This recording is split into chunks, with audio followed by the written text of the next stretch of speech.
Please, can you share my screen? And also, can you make it full screen? Hello? Yeah, thank you. Please make it full screen as well.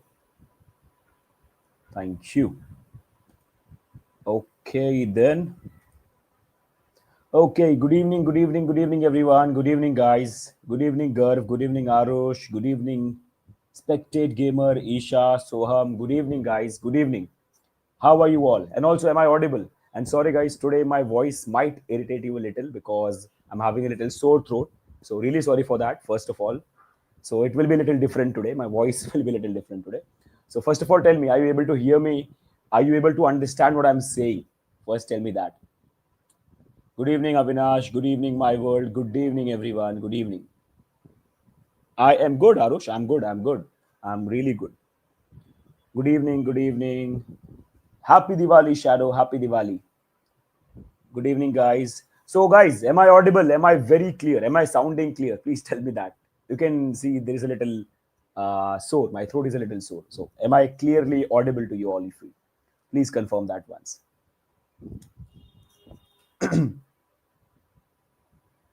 Yes, yes, waiting for you, Priyanka. Good evening, Bidan. Good evening, Ashif. Okay, that's great. Okay, so once again, good evening to all of you, and I really hope that you guys have enjoyed the session one that we had yesterday. Yesterday, we talked a lot about Node. So we have understood what is Node.js. Now we know that it's a runtime, it's not a library. We now know how to start with the basics. We also did some basic coding, right? We also created a very sample project. I also showed you how to create your own JavaScript project from scratch. So we also understood what is npm. We saw a few commands like npm init. We saw how to create our custom command. Now we know what is a package.json, what is package log.json. Now we also know what is node modules. So trust me, guys, you now know a lot about how a JavaScript project behaves and how it looks like. So from now on, if you open any project, it will be very easy for you to identify if it is a JavaScript project or not by just looking at the file system, by just looking at the files and folders. Okay. Sir, what do we have to do for assignments? I think it is shared, right? The assignment link and attendance link, everything is shared in the chat. So at any point of time, you guys can go and see those things. But I would suggest please open those links after the session once we finish with everything. Okay. So first of all, guys, how many of you are excited for today's session? Because today we are actually going to dive deep, and today we are actually going to be creating our first API from scratch. Trust me, from scratch. I'm not going to be using any third party library or something like that. Today I'll show you how to create your first API from scratch by just using the inbuilt libraries, so that you understand how it works, how Node.js behaves, right? And then we can move ahead to something called as Express tomorrow, which is a high-end library for creating APIs. But again, I directly don't want to jump to Express. I want you guys to understand each and everything about an API, how it works, how it behaves, what are the important things in that. I want you guys to learn everything. As I mentioned right yesterday, in these 3 days, I'll make sure that you know a lot about APIs and you know a lot about API development. Only in 3 days. Trust me, you only need 3 days to at least learn 50 to 60% of how APIs are created and how to create them in Node.js or JavaScript. Okay, so if you're excited, please like the video and please subscribe the channel if you're new, and let's go. So here I've mentioned Node day 2. Again, we can remove it. Okay, so let's just remove this from here and see. Yesterday, we created a project called as Pokemon API. That was just to show you how to create a project structure from scratch. Yesterday, we didn't do anything related to the API. I just showed you how to start a JavaScript project, what is package JSON, what is package log JSON, what is node modules, and we also created a file. So we did different things, and we also utilized the chalk module to create amazing looking logs. As I mentioned, they are very important when you move ahead and start developing things. So now, guys, today's session is all about something called as API or API development. Or before moving on to API development, let's just say API. Okay. So first of all, I'd like to ask you, according to you, have you heard of this? What is an API, guys? Let me get few answers. What is an API? Come on. What is an API? Come on, guys. Let's go. Tell me. I want few answers from you. What is an API? Okay, I'll increase the font. Don't worry. I will. Okay, I'll also increase the notepad font, and I'll also increase this font. Okay, I hope it's fine now. Okay, I can see one answer as application programming language. Fine. Okay, good. Some more, guys. A little better definition rather than full form. A little better definition. Application programming interface. Waiter. Okay, now I know from where that is coming from. API act as a middleware that help us to make routes. Okay, not bad, not bad. The interface between the client and application. Okay, correct. Used to fetch data from the servers. Yes, that is very correct. A key which connect backend and frontend. Yes, you can say that. Yes, to get some data. Is it like communication channel with which the front end client can communicate with servers? Okay, that's also great. Not bad, not bad. Yep. Okay. So now, guys, see, I know now you know what is the full form of an API. You know that waiter and chef example. You know a lot of things. Now today, let me give you a very neat and clear explanation of what exactly is an API. I'll follow a different approach, but I'll try to give you a very neat and clear explanation of what exactly is an API. It's going to be very simple, as all the things are till now. So it's also going to be very simple. So let me show you what is an API. So first of all, you know the full form, which is nothing but application programming interface. So see, guys, let me tell you, in API, you can say typically or technically, it's nothing but a function. Technically, it is nothing but a functionality. Please hear me very carefully, guys. Technically, an API is nothing but a functionality. Any function or any particular code or any functionality that you write can be considered as an API. For example, even if I just create a function, let's say function add, okay? And if I just do, let's say a comma b, and let's say this function is supposed to return a plus b, something like this. This can also be considered as an API. This can also be considered as an application programming interface. And now to call it, what you do, see, when you created this functionality, you provided an interface. Like for example, just listen to me very carefully, guys. Forget everything. Just listen to me very carefully. This is a function. We know how to call a function, right? We know that this is the name of the function. And by using that name, I can call this function. So that name of the function is the interface part. That is what you call as interface, because that is what I know. Now, technically, I can see all the code, but for a user who is going to use my function, for them, the only requirement is they should know that there is a function called as add. They only know this interface, add. And if they pass two numbers in it, 2, 3, this function will get called. So this is the interface that everyone knows, that they know that if I call this particular add function and pass 2 and 3, I'll get the result. So this is what they know. This is the interface. That's what interface stands for in application programming interface. This is the program interface that anyone needs to know to call the functionality. And this is the programming. So I'm just going into the definition. This is the programming, and this is the interface of that program, which helps you to call that program. That's how simple it is, guys. So this is also a simple example of an API. That's how simple it is. This is the programming, okay, and this is the interface of that programming, which you use to call that program. Simple. So this is also a very, very minor, very, very simple example of an API. But this is like a local example. I create a function, I call it. Very lame example. But just wanted to show you that this can also be considered as an API. That means all the functionalities, all the functions that you create, they are also kind of an API. And trust me, guys, I'm not going theoretical. That's why I'm doing this, because I want to teach you in very, very detail about what exactly we are planning to do. Okay, that's great. I have a function. Perfect, perfect. Now, guys, listen to me very carefully. Now, let's say I create this function, okay, and it's running on some server. I create this function, it is running in my PC. Listen to me very carefully. I create this function, and this function is running in my PC, or this function is a program which is running. Now, what I am doing is I can allow anyone, anywhere in this world to call this function. If possible, I want to allow anyone, anywhere in this world to call my function in their program.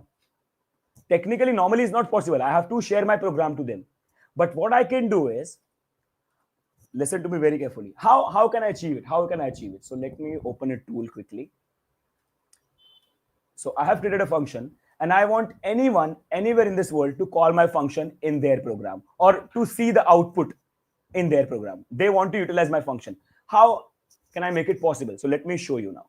So let me open a tool, Excalidraw, just to show you.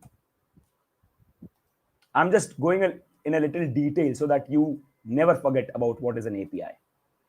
Okay. And let me clear this canvas. Okay. Now, guys, remember, I have created a function, and I want anyone in this world to utilize whatever this function is doing. Right now, it's simply returning a plus b, but I want them to utilize anything that this function does. It can be fetching user, it can be deleting something, it can be doing some NASA code, whatever it is, I don't care. Okay. So now, first of all, if I want anyone to call my function at any point of time in the whole day, I have to make sure that this program is always running. And to keep something always running, you need a computer which is always on. That means you need a server which is continuously on and serving data, ready for connections. That's what a server is. A server is nothing but it has data, and it's continuously online, and it's always ready to accept connection. That's why it's called a server. It is serving data.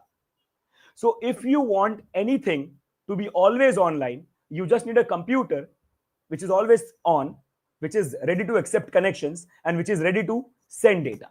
That's it. So I want this program to be called at any point of time. So what I need to do is I have to go ahead and need a server, and I can keep my functionality in here. So what I can do is, listen to me very carefully, guys. Okay. So this is going to be my computer, which is continuously online. So it's going to be my server in that case. And inside this, my code is there. So whatever the code is, function, add, blah, blah, blah, doesn't matter, a function. Perfect. This is what I did. To make my function available to anyone in this world, I had a computer which is online, which is ready to serve these functions. That's all. Now, if anyone wants to use this function or call this function in their program or anywhere they want, they need a computer or any device, and they need to create a connection with my server, with my computer. And they should know about this function. They should know that something like this is there. So as a server or as a creator, it's going to be my responsibility to let them know about how to do it. So how are we going to do it? How are we going to do it? How are we going to do it?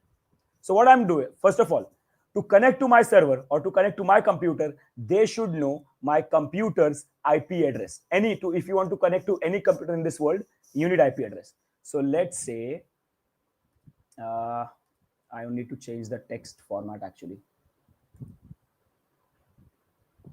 Yes. Okay. So let's say my computer's IP address is 192.168.7.1, something like that. Okay. And see, guys, not only this function, my computer can have a lot of functions. So it can also have add, it can also have sub, something like this. Okay. It can have sub, it can have this. So in my code, I have to make a logic that, first of all, see, if someone wants to come to my computer, they will have to call this address. So they will reach to my computer. Now in my computer, they have to decide either they have to call add or they have to call sub. So for that, what I'm going to do is I'm going to write in my code that if someone calls a route or a path, whatever you call it, for /add, call this function. If someone calls a route for /sub, call this function. That's how it's going to happen. That means if someone wants to call my add function from some place or from some computer or from some device, they just have to do something like this. First, my IP address to reach to my server, to reach to my computer. So 192.168.7.1. And then inside that, which function they want to call? They want to add or sub /add. This will call this function, and whatever the output is of that function will go as the data to that particular PC. If they call sub, this will go as a response. And that's how things work. So see, this is API. That's it. This is API. Two different servers communicated with each other. This PC doesn't know what's in here. This PC only knows the IP address and the route. And based on that, it can call any function in that computer. But this PC doesn't know what are the functions, what is the code. It can just call based on the path, based on the route. And that's what an API is. Simple. Any device communicating with any device. That simply means any device is calling some code from some other program, from some other server. And it doesn't have to know what is the code. It only needs the path. And that's it. I need to call and I'll get the output. And that's it. This is what an API is in real time. So all those examples of waiter and all that, they are fine. But this is the reality, guys. This is what we code. Getting my point? We don't code waiters. We don't code chefs. This is what we code. So that's why initially I started with this. Just wanted to show you that normally what we do, we create a function and we call it in the same program. That's kind of like an API only. Getting my point? That's also kind of like an API. You know the function name. That's like an interface, because whatever you see, it's an interface. So for me, I only know add. If I call this, some function will get called. I don't have to worry about that. So this is the interface which I call, and this is the functionality which gets called. Initially, it was happening locally in the same program. Now it's not happening locally. Now it's happening on remote. One PC is calling a program of some other PC. You just have to make sure that it's continuously online. Cleared, guys? That's why I told you. Just wait for 10 minutes. Initially, you think like, oh, no, I have heard different things. I know different thing about API. Guys, this is what we code in reality. That waiter chef example, all that examples are fine for easiness, for very basic idea. This is the reality. And I hope that now you're cleared. Okay? So guys, so now if I have to put a definition, if someone asks me, what's an API? What will I answer? Just to tell you, what will I answer?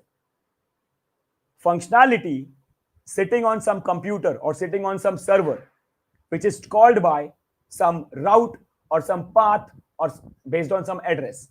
So that's what we call an API. A functionality which is called remotely based on some path or some route or some address or whatever you call it. You can call it anything else. This is what we call as address. This is also called as URL. Up to you. You can call it whatever you want. But again, don't call it whatever you want, either address or URL. Okay? Is it cleared, guys? Also, just to give you a little more idea, the IP address of the server or of the computer which is online, that's a server, is what you call as base address. This IP address is called as base address. And after that, whatever you have, like /add, /sub, /this, /that, that's what you call as route. That is route. That's the simple thing. So the whole thing is a URL. The whole thing is an address. This IP address of the server is called as base address because that's the actual computer. Inside that, you do it based on the route. It's like you come to a building. Building is the base. Now, after that, you have room numbers to identify in which room to go. So rooms are the functionalities. Building is the server. Something like that. Is that cleared, guys? Everyone. I really, really hope it's cleared now. Now, I want to give a little more idea. So this was the base idea. Now, when a computer calls a path when this computer calls a path so that it can call a functionality. So when one computer calls functionality of other computer, or when one computer wants to access some resource from here, or when one computer calls this path, that is what you call as request or requesting something. So you are requesting that I'm calling this path.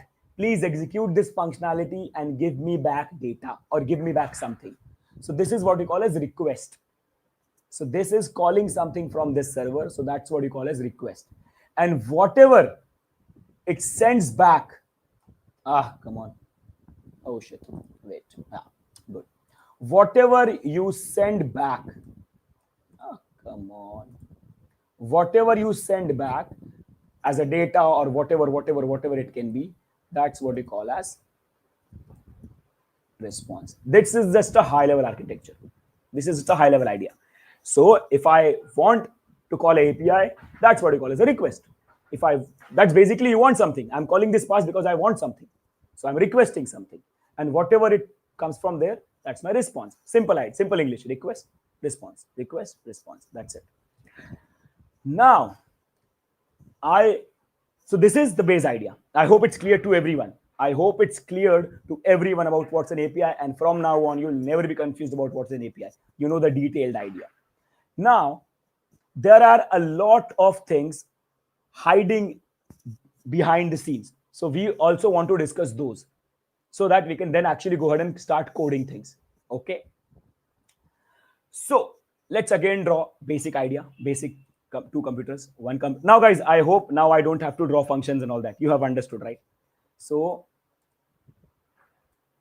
simple idea is the computer which is containing the services or the functionalities or the APIs is called a server because it's allowing, it's giving back. That's why server. And a computer which is requesting, that's basically what you call as a client. So I'm just creating architecture. Client.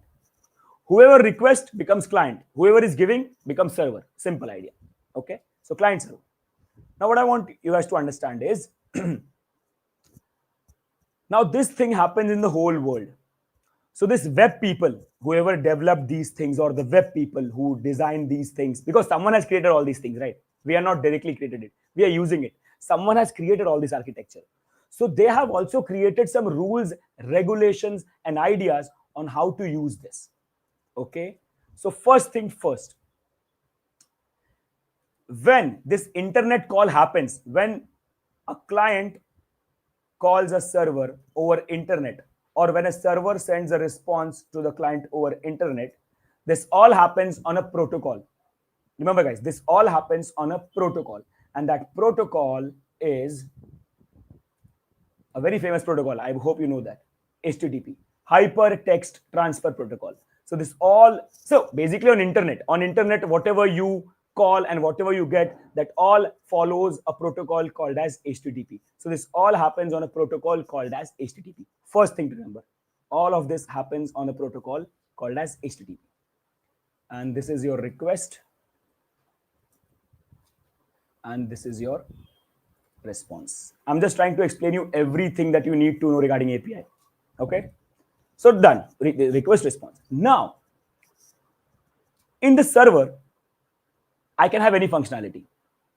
A functionality to create new data, functionality to delete something, functionality. For example, just to give you an example, let's say my code is connected to some database. Let's say this is database. Okay.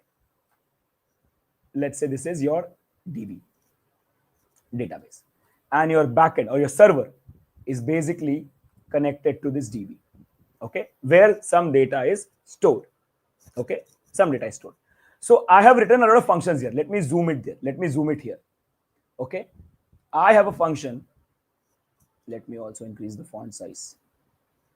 I have a function create user. Okay, this function creates a user in database. Then I have a function get all user, any random name guys for now. Let's say this functionality fetches all the user from database, something like that. and then I have a function for updating any user. So update user, something like that. And then I have a functionality. So in my code, I might have written a lot of functions. Delete user. So these are the 4 functions which I have coded and I have put on my server. These are the 4 functions which I have coded and I have put it inside my server. And first function does what? It creates a new data in DB, in database. Get all user gets all the users that are stored in the DB. Update user updates a user, updates the name or the city or whatever related to the user, and delete simply deletes. So these are some functionalities which I have coded in my server. Simple idea. Now, these are the all things you do. Online, these are the only 4 operations you do. Either you create something, or you delete something, or you update something, or you fetch something. Simple. You can think on Instagram, what do you do? When you open Instagram, you see post. That means you're getting all the post. When you add a new post, that's like creating something. When you edit your comment, that's like editing. When you add a new comment, that's again creation. When you delete your comment, that's deleting. Create, read, update, delete. These are the only 4 operations you do. You don't do anything else other than this. You do nothing else. These are the only 4 operations. CRUD, CRUD. That's it. So that's why for now, and see, these are the only 4 operations you do, but there are thousands of functionalities. Creating a post, creating a comment, creating a like, deleting a post, deleting a comment, editing a post, editing a comment. That's it. The whole website is a combination of these 4 operations in different ways for different resources, for comments, for likes, for post, for friend request, whatever you call it. Okay. That's why I've created 4 basic functionalities. So now these web people know this. These web people know this. So what they have done is, for different kind of operations, they have something called as request methods. They have something called as request methods. So what I want to explain here to you is, I want to explain you the request first. What are the components of a request? So the first thing is a method. A method. Method means what kind of request you are sending. Are you sending a request to create something? Are you sending a request to delete something? Are you sending a request to update something? Or are you sending a request just to fetch few things or just to see data? So when you're sending a request, you have to decide. So methods are, you have post, which is for creating. You have put, which is for updating, if you want to send an update request. You have delete for deleting, and you have most famous get for getting data. These are the most 4 famous methods. You will choose any of these depending on what kind of request you're sending. And again, guys, this is for all the beginners. Okay, so just wait for 5 minutes. This will be done. Then we can move to the actual practical examples. Okay, don't worry.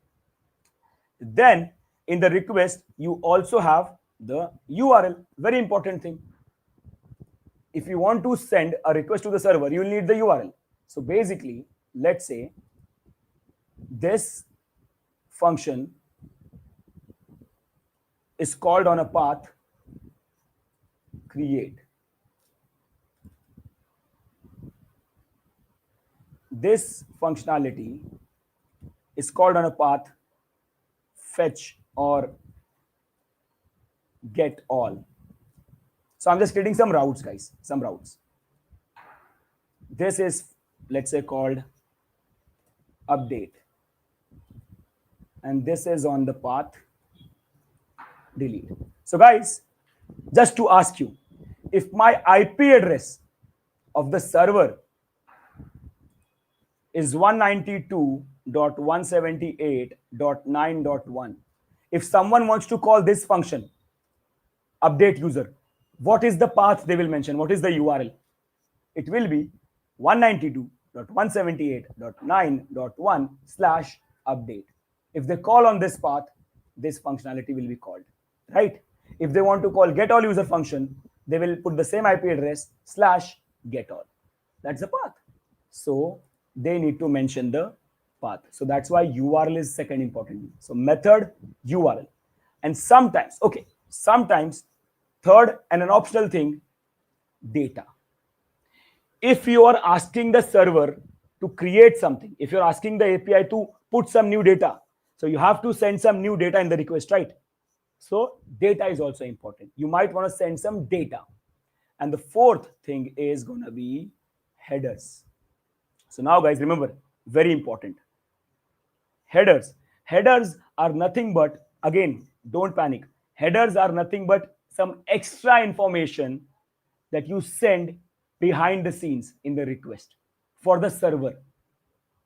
So headers are nothing but extra information that you send from client to server or a computer to computer for extra information. Extra information can be what kind of data I am sending, what is the size of my data, at what time I am calling the request.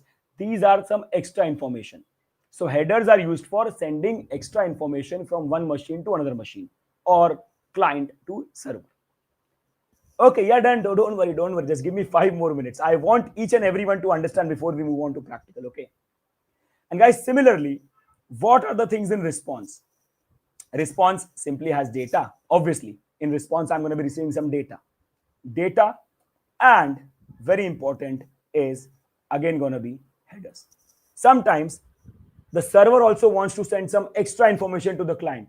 So it will send via headers, like how much data I'm sending, what is the size of data, what is the type of data. So all that extra information, client can also send, server can also send. And those extra informations are always sent in headers. Okay. And then one more thing that server sends is status code. See guys, you guys are asking me to directly move to practical. Please understand that there are a lot of beginners. And if I directly move to practical and if I start using these things, how will they understand? Or how will you guys understand what I'm using in between? Why I'm writing post, why I'm writing header, why I'm writing URL, right? So 5 minutes. So response structure, it has data. Obviously, server will send some data, headers for any extra information, and status code, depending on how the server processed your request. Was it successful? Was it unsuccessful? Was it good? Was it bad? For every kind of response, there is a status code. You might have seen, right? 404, not found. That's a status code. 500 internal server error. That's a status code. So for every kind of response, is it good or bad or what happened? For every kind of response, server sends a status code. So that's why that is also important for the client to understand what happened to the request. Is that clear, guys? Oh, sorry, wait. Can you move my camera to the right? Can you move my camera to the right? Mod, can you move my camera to the right? So guys, these are the components of the request and these are the components of the response. That's it. This is what it is all about, guys.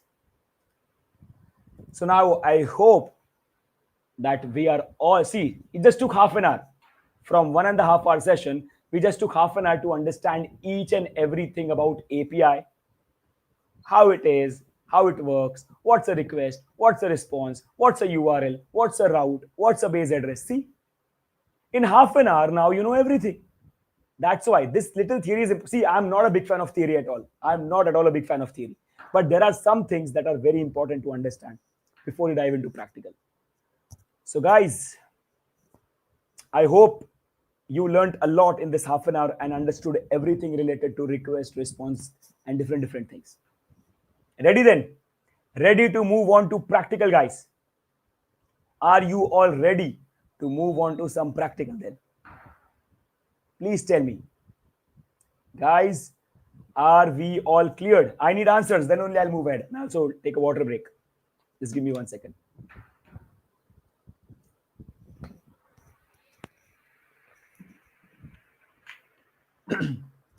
Right? Let's go then. Now you know a lot actually. You know a lot of things. That's amazing. In half an hour, the whole API idea is cleared. Cool then. Let's go. And guys, first of all, one thing is I am gonna delete this code of yesterday's. We don't need it anymore. So I'm going to be deleting all this code.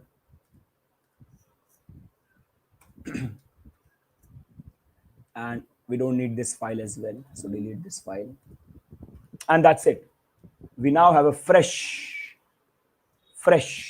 structure. So now guys, what we have? We just have a plain empty project with one package installed called as chalk, which is for logging, and that is all we need. For now, that is all we need. That's all. Okay. And a plain file where we can code. Okay, so let's go. Now, see, as I mentioned, to create an API, what you simply need is to write functions. But functions should be running inside a server, because if it is not running inside a server, no one can call it. So it should be continuously running inside a server. That means if you build an API, that's not enough. If you write functions, that's not enough. You have to run it inside a server so that the server is continuously online and anyone can access it. So that's why first we need to create a server. So right now we are not going to go ahead and Amazon Web Services or Azure and buy a full-fledged computer for a server.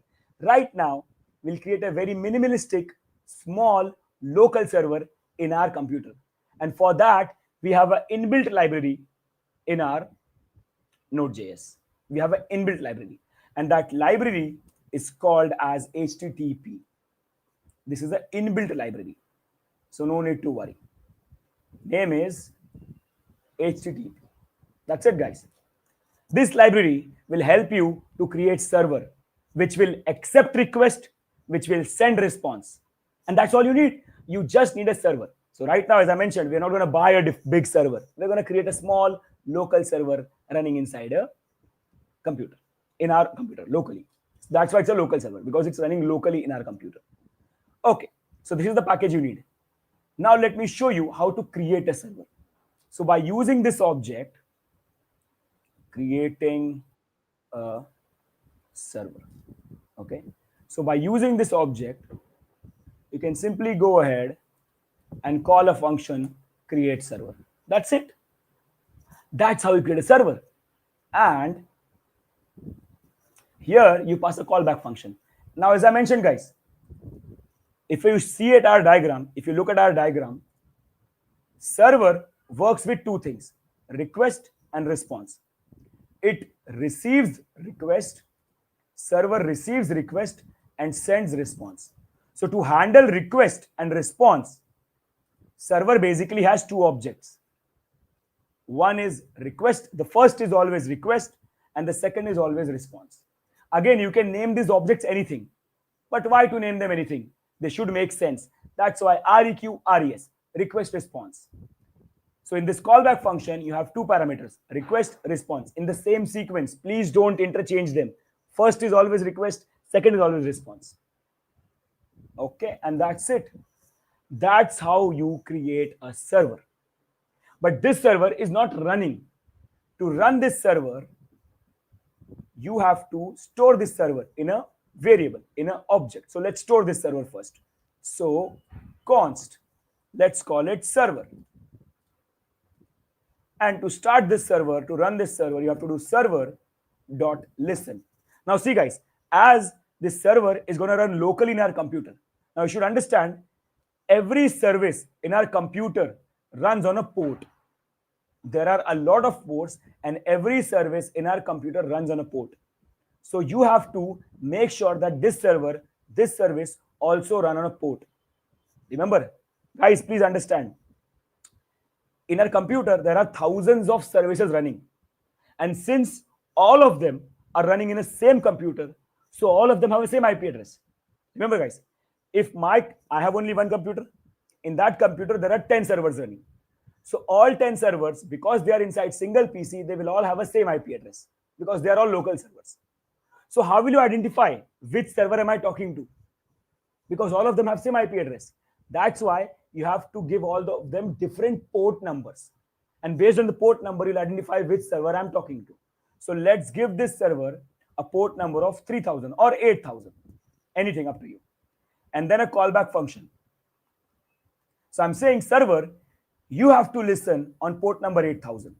you have to listen on port number 8000. That means if any request comes on port number 8000, you have to listen for that. You are the one. Okay. So now here this callback function is called if the server is up and running. So let's make sure. Let's see if it is working or not. So console log server up and running. This callback function is simply called whenever the server is running. So that's why I've printed a console log so that I can know if it is running or not. And guys, port number can be up to you, but make sure that port is free, because a lot of services running in your computer, they might have already taken a lot of ports. So you have to make sure the port is free. And I know that 8000 is free. And now we can go ahead. And also let me close my Docker. I'm not sure if my port is free or not, because I was working on an application before this. Let me close the applications. And now 8000 should be free. And now let's go. Let's run this file. Let's run this file. Node. Why Node? Remember yesterday we created a script which does the exact same thing for me. Dev. So npm run dev. And see guys, can you see that? Server up and running. And can you see one more thing guys? My program is not ending. It's online. It's now continuously running. Remember guys, whenever we did normal programming, we execute the command, the output is there, and then the terminal stops. You can see now the terminal is not ending because now this program is continuously online. Getting the point? This is the meaning of server is running. That means now it is always online. It can accept any request at any point of time. This is what a server means. This is a small computer which is online. It's not stopping. You can see the terminal is not ending. In normal programs, the terminal ends. Remember that, everyone? Do you remember that yesterday we were executing programs? So the output was there and the terminal used to end. See, terminal is not ending. That means it's online.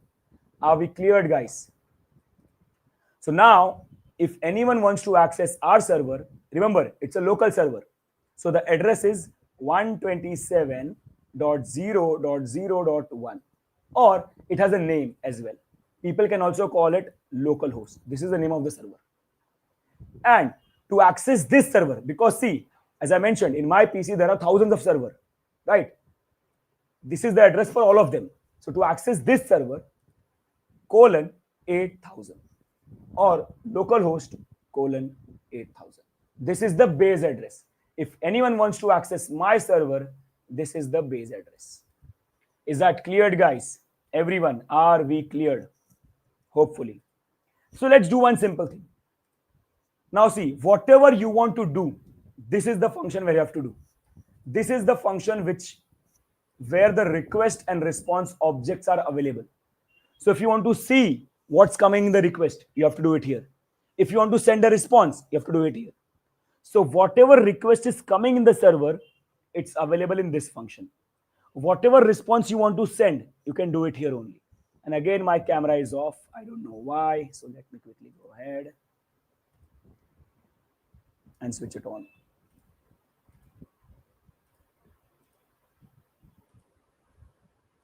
I hope it's fine now. Cool. Everyone, got it? So let me do one thing. Let's send a very, very, very basic response. Very basic response. So to send a response, you have to do res. You have to use the response object dot end. And then you can write whatever you want that you want to send as a response. Hello, this is response. And that's it, guys. That's how you send a response. That's how you send a basic response. So now anyone can come and call this address, and this is the response they will get. That's it. That's a basic request response. Again, camera off. Why it is happening? Yesterday also after half an hour it was happening, right? I don't know why. I think now it's fine. Everyone cleared? Should we test it? Should we test it, everyone? Should we test it? Come on. Should we test it? Now, one thing, guys. whenever you make changes, you have to make sure that you close the program, close the terminal, or sorry, stop the server. So by doing Control C, you can stop the server and again re-execute the code.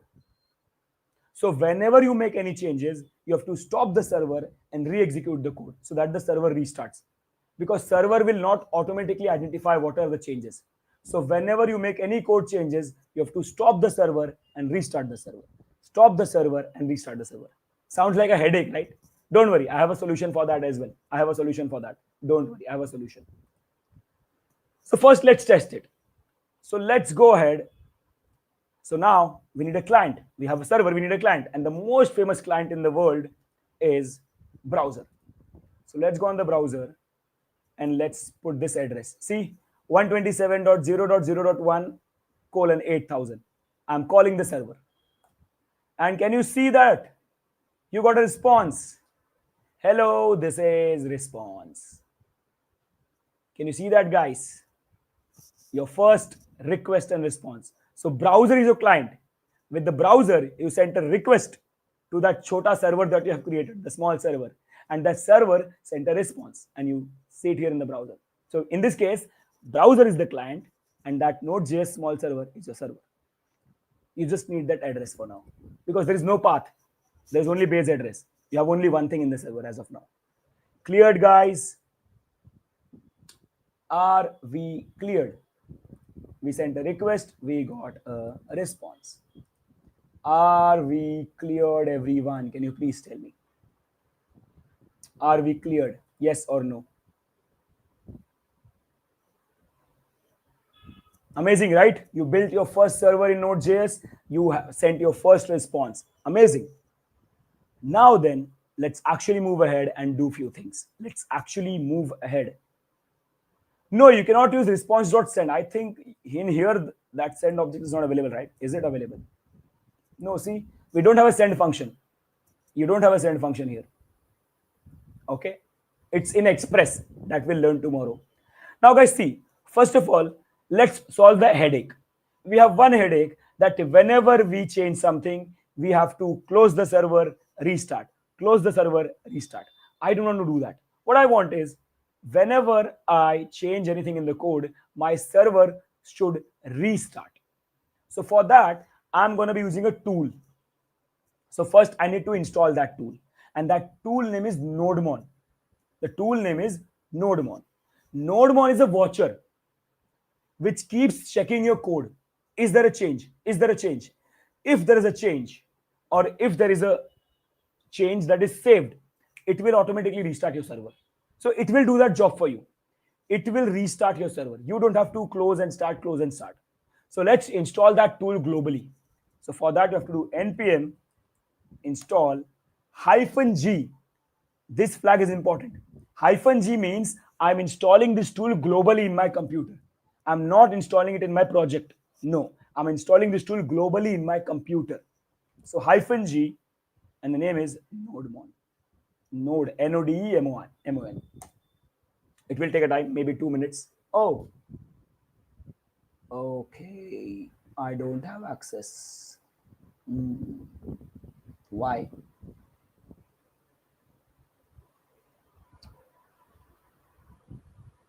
Why I don't have permission? Strange. Why I don't have permission? Let me do it via normal terminal once.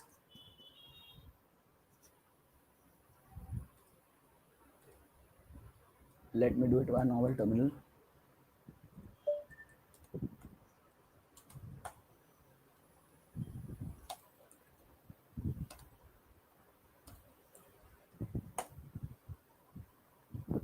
Why?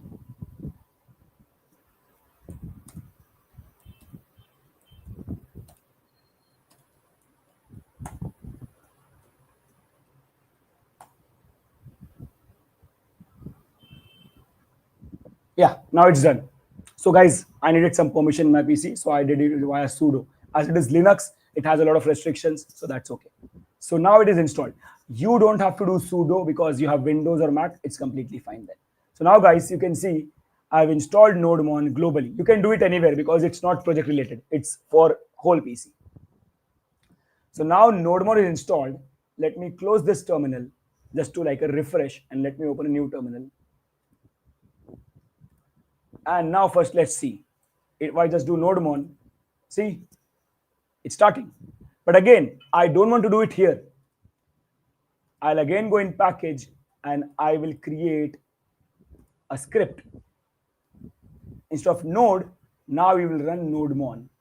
Instead of node, now you will run nodemon index.js, and that's it. And now if you do npm run dev, see, server up and running. And now if I go ahead and make any changes, see, even if I just save, see, it's restarting my server. See, restarting due to changes, starting this command again and up and running. It's restarting. So now headache is gone. You don't have to worry. Headache is completely gone. Is it cleared, guys? Thank you so much, Kishan, for the super chat, buddy. Thank you so much, Kishan. Thank you, really. Thank you so much.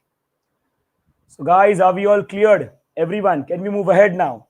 Can we move ahead? So now we have solved the headache. We have installed nodemon. Again, guys, nodemon, please don't forget -g.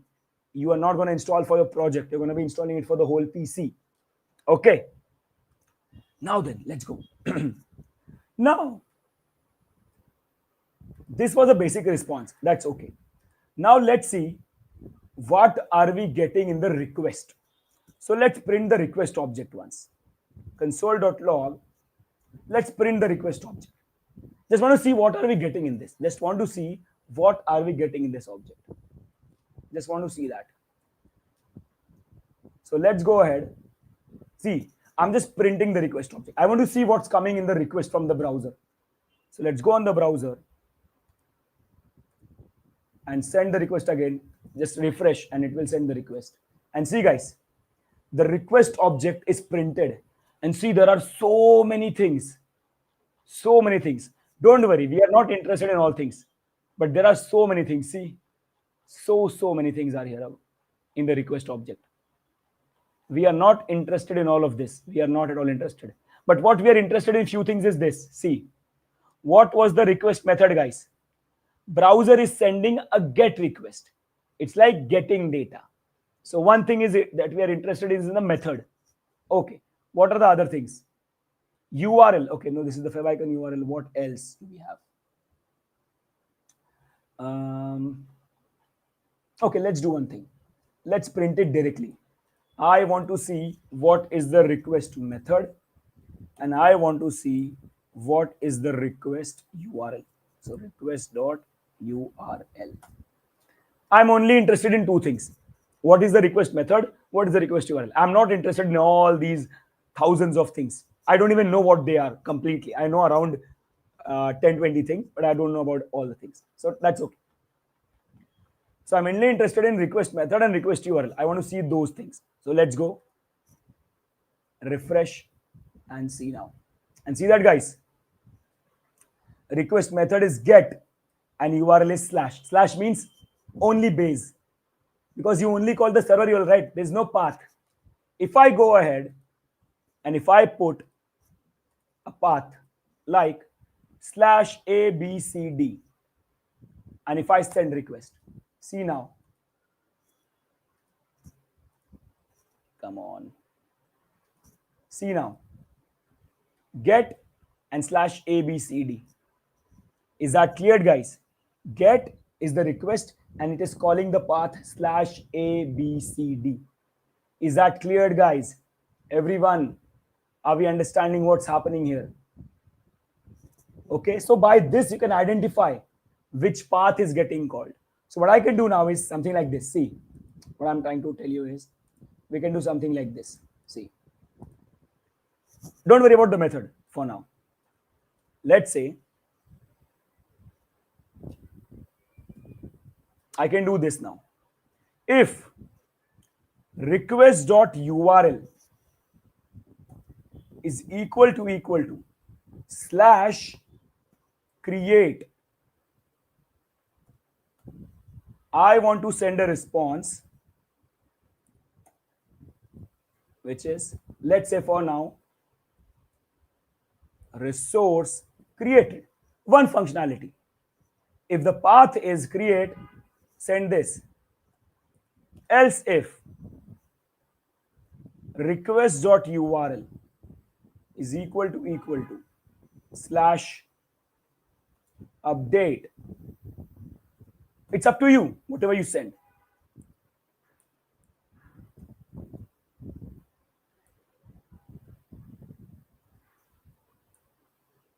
Resource updated. Else if, one final thing, request.url slash delete.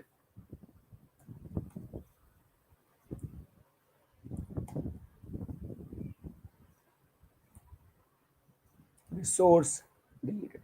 So now I've mentioned, if someone calls my server, how will someone call my server? By this, by writing this. So if they call this address, they will call this functionality, my server functionality. In that, if they want to execute this code, they have to put path as create. If they want to call this code, they have to put path as update. If they want to call this code, they have to put path as delete, something like that. That means they have to do either slash create or slash update, something like that. So let's test it. So now, here we go. Slash create. See, resource created. Slash update. See, resource updated. Slash delete, resource deleted. And if they now pass any random stuff, slash blah blah. See, no response. No response. See, it is hang. It's scrolling. It's waiting now. It's waiting for the response. Why?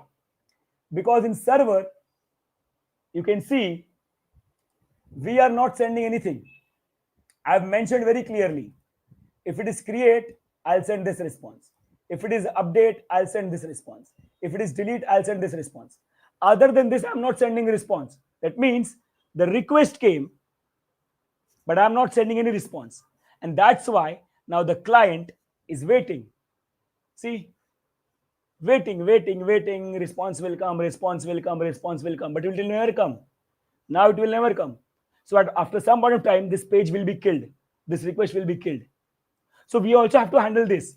If user puts something like blah blah that we don't want, so what we can do is we can have an else. If user doesn't put create, update, delete, if the user puts something random, just send some response. Just saying, send some response. Something like wrong request, something like that. And now let's go.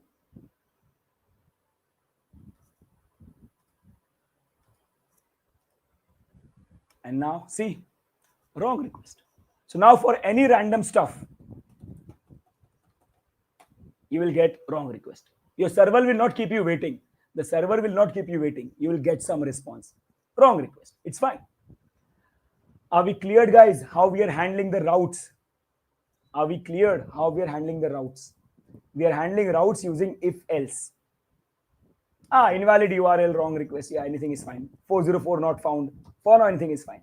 Yes, you can have invalid URL. Wrong request slash invalid URL. Can I call that server? No, Muhammad Hussein. No, it's my local server. I have to make my computer a server if you want to call this. Or my computer is connected to a router. You have to connect your computer to the same router. So basically, my computer and your computer needs to come on same network. So you can call my server, local server. Otherwise, I have to launch it online on AWS, which is a global server. See, this is a local server. It's running in my computer.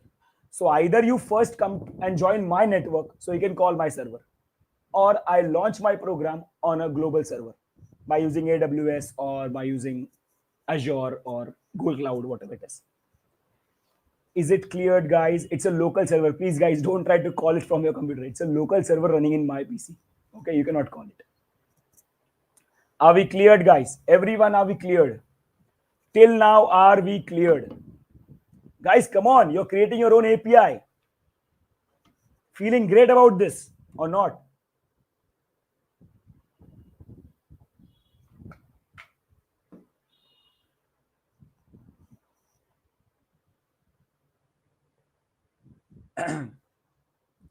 Okay, amazing. Now, let's actually do something. Guys, let's actually do something. Let's do some stuff. Okay. So what I'm going to do is I am going to create a file. See, this is some random stuff. Whatever we did till now, we are sending some random response. No meaning.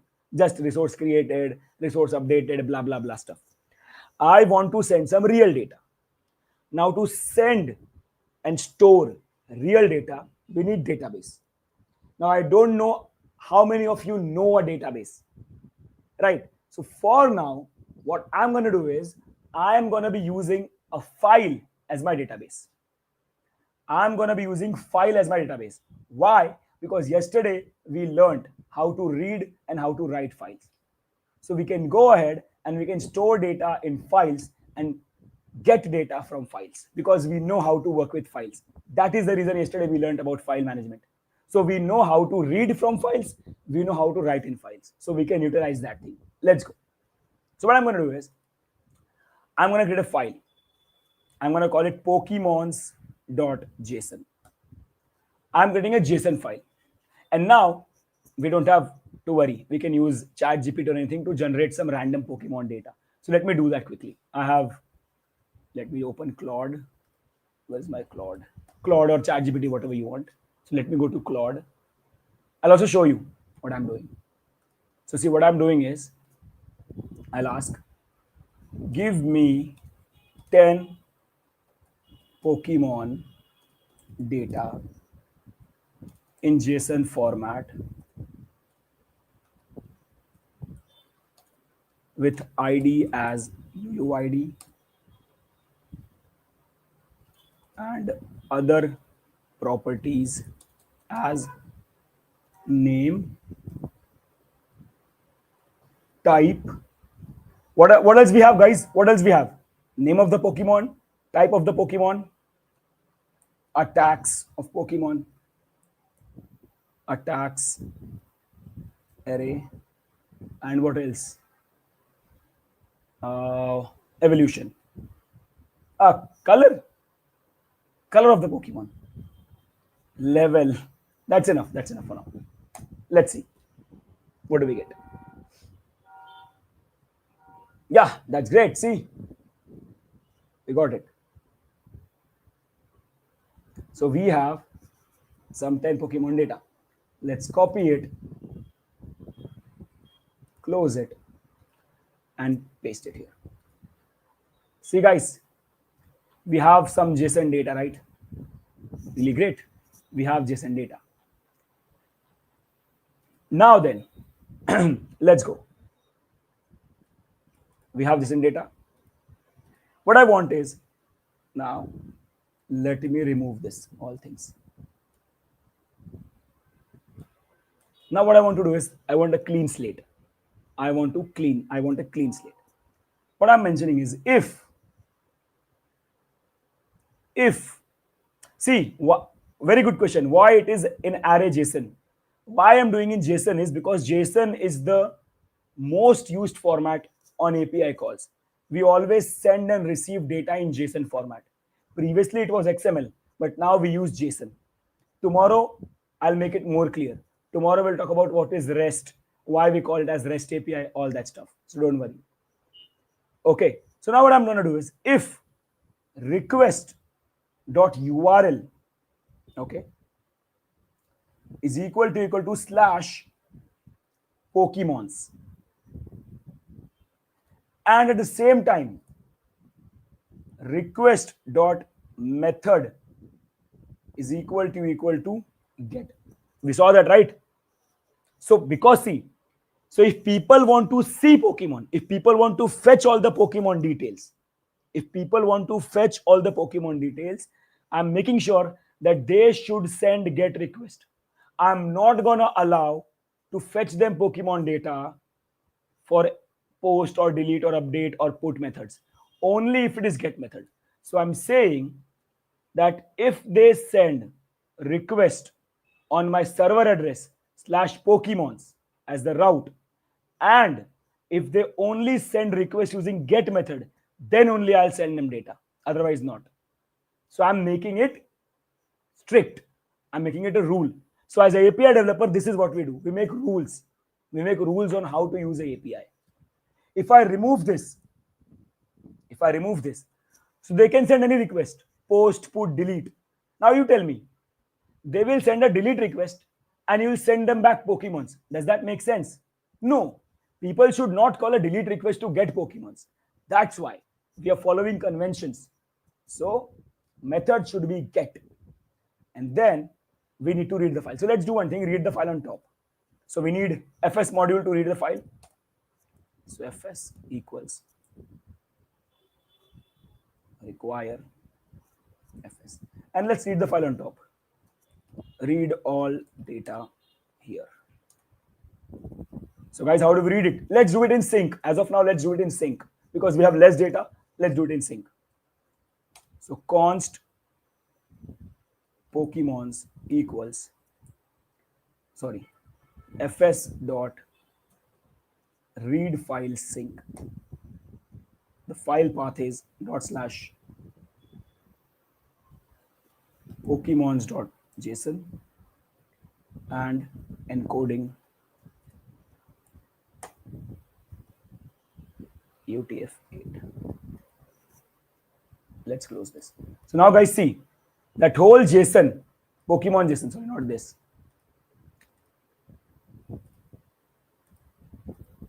This whole Pokemon JSON now will be stored in this variable, right? So we are reading that full data of that file and we are storing in this variable Pokemons. And now let's send this variable as a response. So response.send, sorry, not send, end. Send that thing, Pokemons. And also create one more thing. If some invalid things come, we'll send route not found, something like that. Is that clear, guys? So now read the code carefully. Read the code carefully. If someone sends a request on my server address slash Pokemons, that means if someone wants to call this, they have to do base address, which is my IP address, slash, or let me just mention localhost slash Pokemons, and the method should be get. If someone calls request, okay, also 8,000. So if someone sends a request on this URL with this method, this will be sent as a response. Otherwise, if anything is wrong, this will send as a response. Let's test it.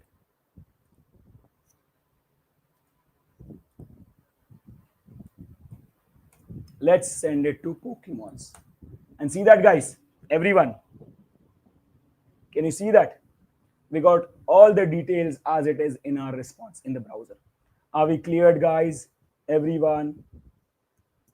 Are we cleared? Please tell me, everyone. Are we cleared? Your first actual, real, good-looking response. So, guys, are we all cleared with this?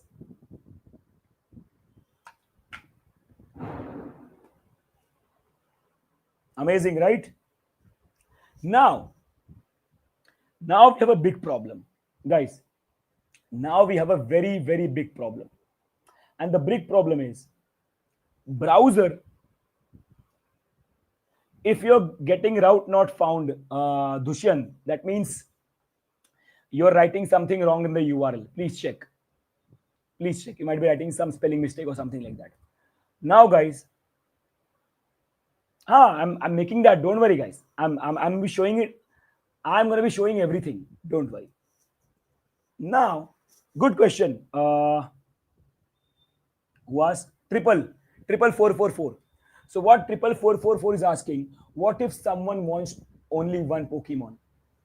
Now, if you ever want one single data or one single Pokemon, so you have to specify the ID. Remember, guys, whenever you want to see only one single resource, that is why we have this unique ID. So you have to send the ID in the request that please give me the resource or give me the Pokemon of this ID. So that means in the URL, you have to mention this ID like this, question mark ID equals to something like that. So URL should look like this. Let me show you. Your URL will look like this. Base address, Pokemons, and then you should specify the ID. And based on this ID, I will do some coding to extract the exact Pokemon that I want. Is that clear, guys? This is what we need to do. So let's do it. Let's see how, if someone passes some ID in the URL, how to use that and how to send them a specific Pokemon. Let's do that. So again, guys, let's go. First of all, to understand, again, I need to print the request object. So let me comment this out first. And let me send a random response for now, because I want to show you something. So some random response. Okay. Now, let's print the request object again. I want to show you something. Please, guys, focus. This is very important. Please focus. This is one of the very important things. I'm printing the request object. See, now if someone only calls Pokemons in the URL, I'm getting random response, that's okay. But see the request now. See the request. What I want to see, what is in my URL, request.url. I want to see that. Somewhere it should be there. It should be here somewhere. Where is it? And here we go. URL. It's a big object. What I want to show you is the actual URL. If it is saying the site can't be reached, that means your IP address is incorrect or your local host is incorrect. Check that. Or your server is off. That's also something that can happen. Arey, come on, where is the URL, man? Where is the URL?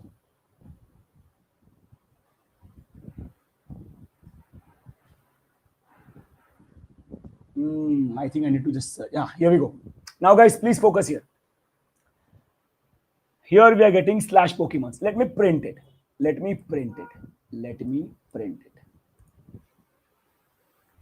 I thought, my bad. Let me print the URL directly. Why to see all these things? Let me print it. Now, guys, please focus. If I send the request, I'm getting /Pokemons. Great. Now, what if I go here and I add question mark ID equals to 123. Send the request. I got my random response, which is okay. I want to see how is my URL looking now. And see, guys, you're getting Pokemons question mark ID equals to 123. That means now, if you want to use the ID, you have to split the string based on question mark and then read, again split based on equal to, and then read the 123. Because you want to use that 123, right? Because based on ID only, you will search for Pokemon in the array. Based on ID only, you will find out, right, which is the Pokemon I need. So if you want to extract that ID 123, you have to cut this string based on question mark, based on equal to. And this is the difficulty. So if someone is passing a parameter, a data in the URL, in the request, if the client is passing some data in the URL to extract it, either we cut this string or we use an inbuilt module. Again, we know, right? It's tough, right, guys? It's tough. Obviously, it's tough. Extracting data from this URL, from this string, it's tough. We have to cut. And this is only one data. What if we have 10 variables? ID, blah, blah, blah, different things. You have to cut, and extract. And that's tough. That's why in Node.js, you also have a module called as URL, which is created for the exact same thing. It helps you to parse your URL and give you a proper formatted URL. Let me show you how. So let me go ahead and call the function called as url.parse. And now see how your URL will look like. So I'm saying, please take this URL and please parse it. And see now what happens. If I send, can you see that? Guys, can you see something now? Now your URL is much better. Now your URL is much better. Your url.parse is parsing and giving this object, URL object, in which you have separate query, right? You have path name. Can you see that, everyone? Are you getting my point, what I'm trying to say here? So now you have a query and you also have a path name. But you can see the query is still a string. The query is still a string. You still have to cut it to extract 1, 2, 3. So there is a second parameter called as, you can pass true. See, it is mentioned. Parse query string. Do you also want to extract the query data? So yes, true. I want to extract the query data while parsing. And now see the magic. Now if I send the request, and now see the magic. Guys, see the magic now. You got a URL object in which you have the path name, which is your Pokemons, and you have a query object, which has a separate property called as ID, and the value is 1, 2, 3. And that's it. That's what we needed. So let's not log it. Let's store it somewhere. So const, let's call it parsed URL. And inside this parsed URL, you have this object. This object. And now from that object, that's what the biggest font size do. From this object, you need to extract path name, you need to extract query ID. So let me show you. Extra bracket. Let's print those things. Console.log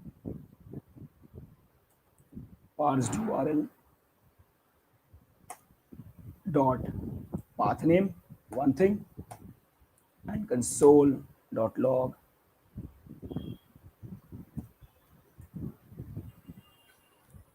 parsed URL dot query dot ID.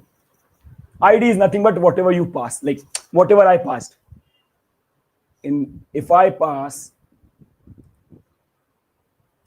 Pokemons question mark name equals Saurabh, so a name variable will be available. So whatever variable you pass, that will be available. Name, ID, blah blah blah, anything up to you. Is that clear, guys? Oh, okay. Arey mod, can you please move my camera to the right? Can you please my camera to the right? Mod, are you there? I also mentioned it earlier. Mod, can you move my camera to the right, please? Is someone there in the background? Hello? Yeah, Anam, can you please move my camera to the right? Anam? Can you move the camera to the right? Thank you so much. Thank you. Okay. Now I think it's clear, right, guys? Now you can see it. So we have path name and we have query, and in that query all the variables that you pass, ID equal to 1, 2, 3, name equals to this, that, whatever you pass, it will be available in the query. It will be available in the query. Is that clear, guys? And see, I'm accessing it here. I'm accessing the ID which I'm passing. I'm also accessing the path name. So now, if I go ahead and if I send the request again, see your path name slash Pokemons and your extracted data 1, 2, 3. That's what we wanted. You can pass anything now, up to you. Is that clear, guys? So now, instead of request.url, from now on, you will use parsed URL dot path name, because now you're parsing the URL and storing it in parsed URL. So now you will do parsed URL dot path name if it is Pokemons, and if request method is get, I'll do this. And now one more thing, else if parsed URL dot for the same path name is equal to slash Pokemons, and at the same time, and request dot method is equal to get, and at the same time, if we are receiving some query parameters, so if we have query parameter ID available, so if parsed URL dot query dot ID is there, that means if it is not equal to null, then I want to do something. So guys, a bigger condition, but let me make it understandable to you. So see what we are doing? We are saying else if, three conditions. Else if the path name is Pokemons and if request is get, just send the Pokemons. If the path name is Pokemons and the request is get, and also if the person is providing ID parameter in the URL, then we need to do something else. Are we cleared, guys? What's happening? Are we cleared with what's happening now? And here we can write code to extract one single Pokemon, because now we are getting ID. So let's store the ID somewhere.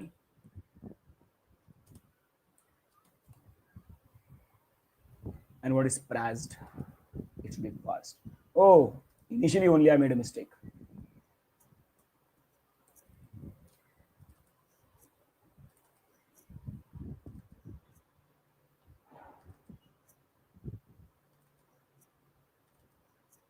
Okay, ID is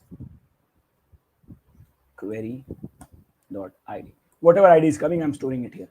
And now, guys, let's go. Simple. We have the data available in Pokemons. From that data, we just need to find out any Pokemon with that particular ID. Let's do that. Simple JavaScript now, simple JavaScript. But guys, remember, this Pokemons is a JSON string. If I want to do operations, I have to convert it into a JavaScript array. For that, what we'll do is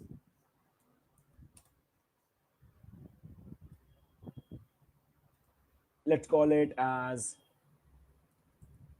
parsed Pokemons. JSON.parse.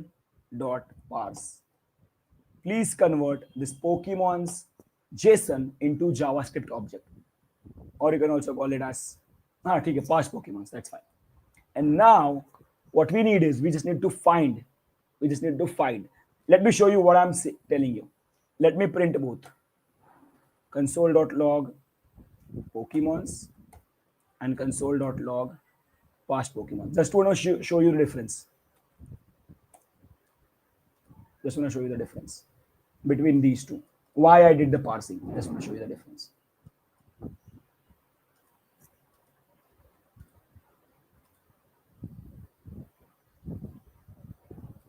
See, right after end, what happened? Oh, I didn't send any response. Wait. Some random response for now.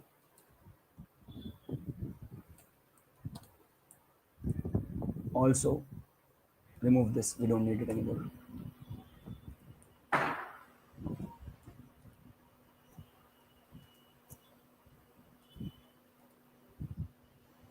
Why is this not getting called? Strange. Okay, yes, guys. One very important thing. For our request, this is also correct, right? Here we need to mention if it is null. So at the same time, because both of them have same request, get. Both of them have same path, Pokemons. So this is also getting called. We don't want this. So and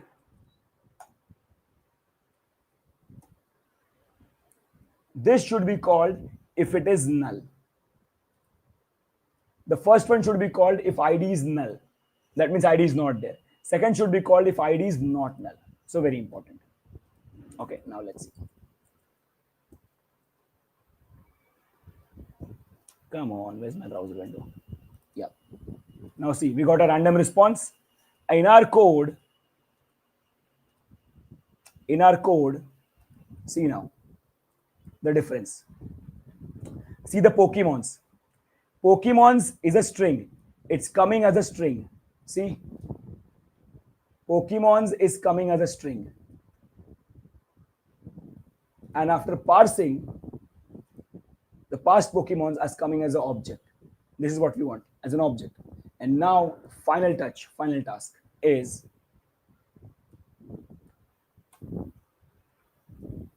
parsed Pokemons dot find. Find based on what? Find the Pokemon, return where Pokemon.id is equal to this ID, which is coming in parameter. So here we'll get a Pokemon. And we simply want to return that Pokemon. So response.end, again converted back to JSON. So JSON.stringify and return that Pokemon, single Pokemon. And that's it. So what we did, again, let's refresh it. We are parsing the URL. After parsing the URL, you get proper path name, you get proper query ID. If something is coming, you get the query. So I pass the URL. So if the URL is Pokemons, method is get. And if there is no ID, or if the query is null, let's say query is null. If the query is null, so if the request comes for /Pokemons, get method, and there is no query, then perform send this response.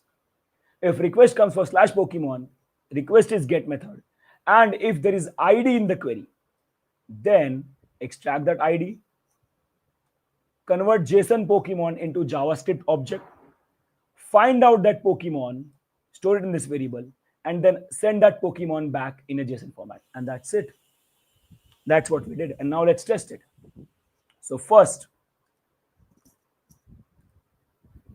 let me get all the Pokemons. Oh, what happens? What happened? Why I'm not getting the response? Is the request not going?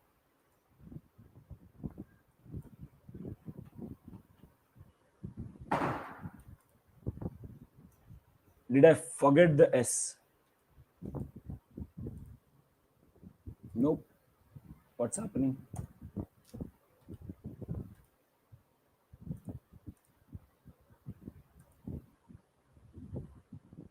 Is my server switched off? I think not. What's happened? Strange. What happened? Let me print the parsed URL once. Parse means convert. Bidhan. Parse means convert. Simple. Convert. Console.log. Let me see the URL. Is it correct?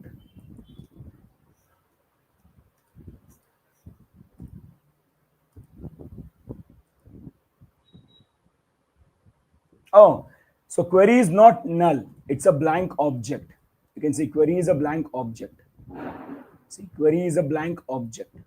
That's what we didn't check. Query is a blank object and it's having null. So what we need to do is we need to check something else. So for now, we can simply say query is equal to a blank object. But this cannot be checked like this. Query is a blank object. We want to check for query. What can we do?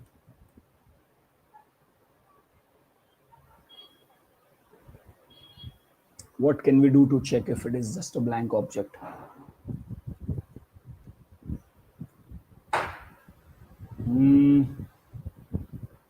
Guys, how do we check if his object is empty? I think there should be some way. I forgot. Let's see. In JavaScript, how to check if object is empty in JS. Object.keys.length. Okay, this is one way. Let's do it. And also, let's do one thing. Let's store the query here.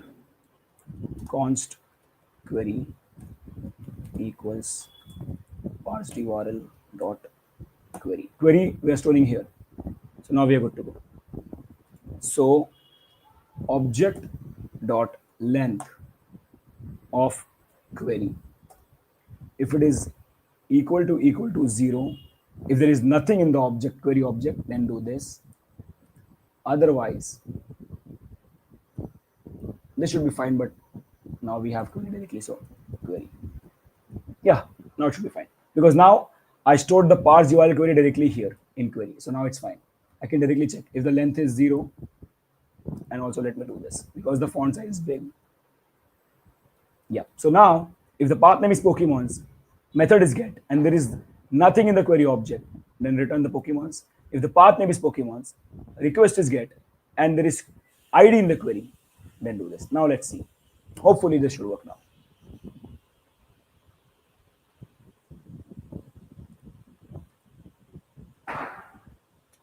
What's happening? Object.length is not a function. Oh, object.keys.length. Sorry, I think.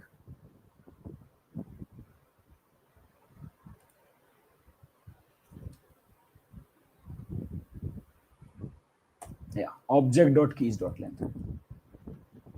Now it should be fine. Finally, oh no, what is happening? What is the basic mistake I'm making? Object.keys.length is not a function.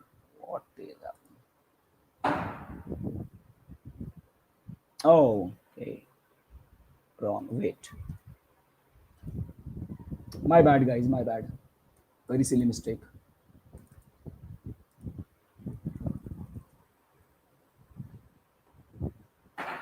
Wait. Yes. So it's like this. Object.keys of this object length. Silly, very, very silly mistake. Finally, let's see. And here we go. Guys, we got all the Pokemons.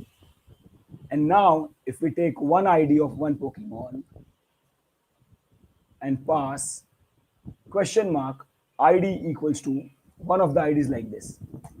And see, we got that one Pokemon. You can pass any ID and get that particular single Pokemon.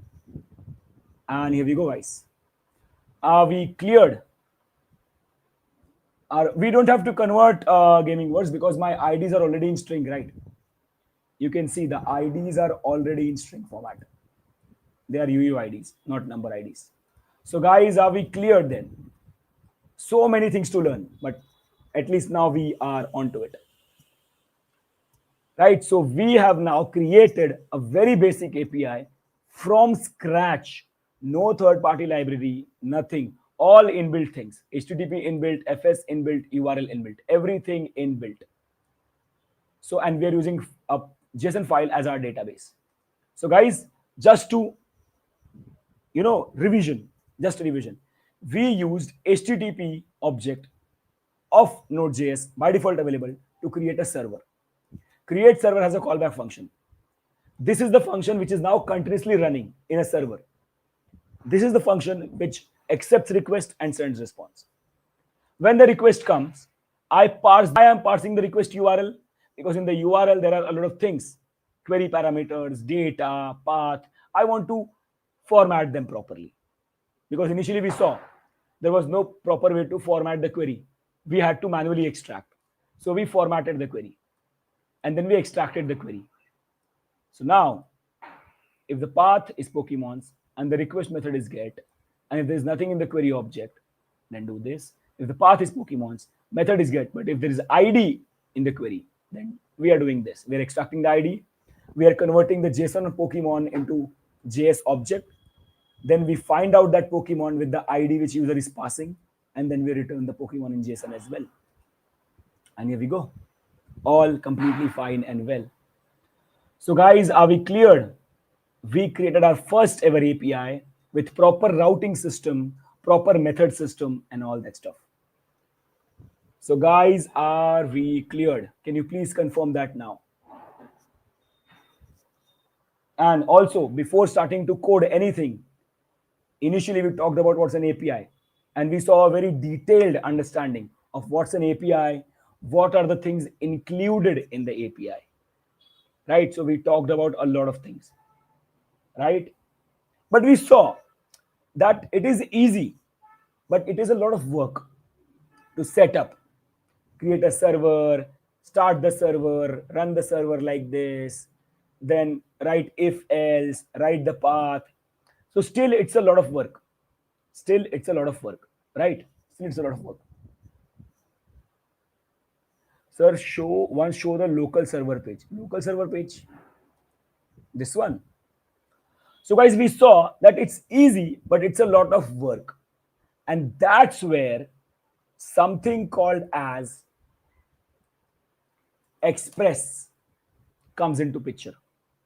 It's a very, very amazing library available in Node.js, which makes API development, you can say, around 60% easier.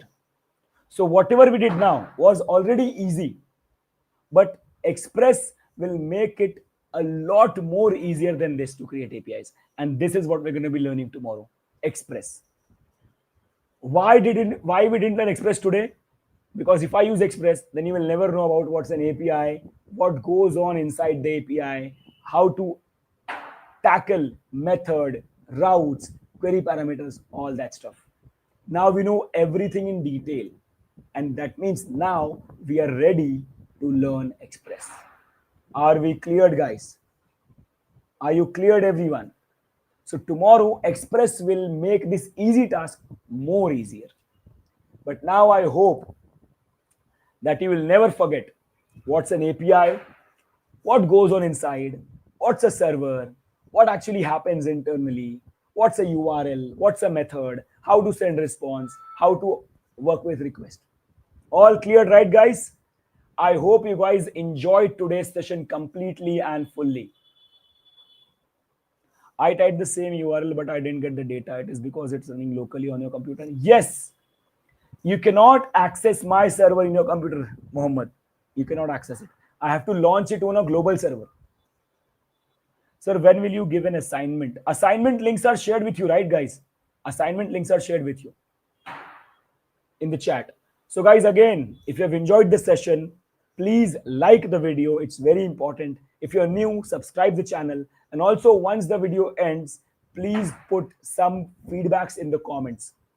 Because if it is a good comment, I become happy. If it's something criticism or something like that, I read that, I make myself better for the next time. So whatever it is that you feel about the session, please put it in the comment once the video ends. Okay. So yep, guys, thank you so much, everyone. I hope you guys enjoyed. Tomorrow is the last day of this session and we will be learning Express. So be ready. I will see all of you tomorrow exactly at 6:30 p.m. IST. Okay. Thanks a lot, guys. Bye-bye. Good night, everyone. And